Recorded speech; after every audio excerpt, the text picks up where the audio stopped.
2026 সালে এসে 1974 সালে সীমান্ত চুক্তি কি মানতে চাইছে না ভারত? প্রায়শই বাংলাদেশ ভারত সীমান্তে কেন বিচ্ছিন্ন ঘটনা ঘটছে? বাংলাদেশের বিজেপি কিভাবে জবাব দিচ্ছে এইসব ঘটনা?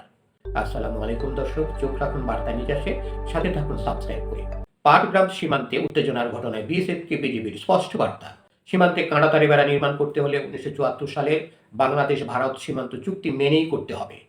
লালমনিরহাটের পাটগ্রামের দহগ্রাম 3 বিঘা করিডোর সীমান্তের শূন্য রেখায় বিএসএফ এর কাঁটাতারে বেড়া নির্মাণ চেষ্টাকে কেন্দ্র করে সৃষ্ট উত্তেজনার পর বিজিবি বিএসএফ এর মধ্যে ব্যাটালিয়ন কমান্ডার পর্যায়ে পতাকা বৈঠক অনুষ্ঠিত হয়েছে।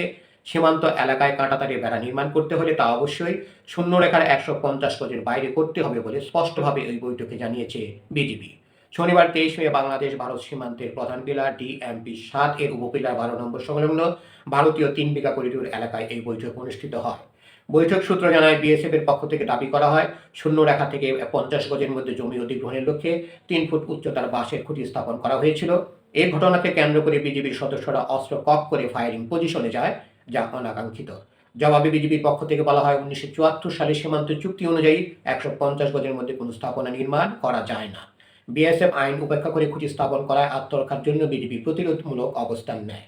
দর্শক, আরও সংবাদ পেতে আমাদের বার্তা নিউজ চ্যানেলটি সাবস্ক্রাইব করে সাথেই থাকুন।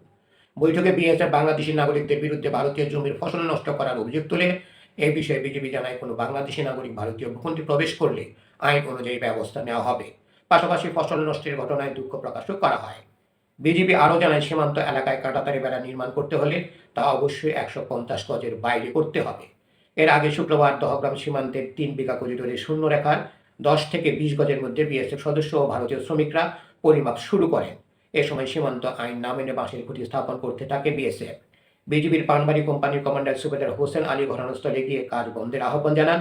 তবে বিএসএফ কাজ চালিয়ে গেলে উভয় বাহিনী সীমান্তে প্রতিরোধমূলক অবস্থান নেয়। এতে এলাকায় উত্তেজনা ছড়িয়ে পড়ে। বিজিবির একাধিক দায়িত্বশীল কর্মকর্তা নাম প্রকাশ না করার শর্তে জানান, ভবিষ্যতে শূন্য রেখায় কোনো কাজ করার আগে অবশ্যই দুই বাহিনীর আনুষ্ঠানিক বৈঠক ও ঊর্ধ্বতন পর্যায়ের কর্তৃপক্ষের অনুমতি নিতে হবে বলে বিএসএফকে স্পষ্টভাবে জানানো হয়েছে। ধন্যবাদ সবাইকে এতক্ষণ ধরে আমাদের সাথে থাকার জন্য। আরও সংবাদ পেতে আমাদের বার্তা নিউজ চ্যানেলটি সাবস্ক্রাইব করে সাথেই থাকুন।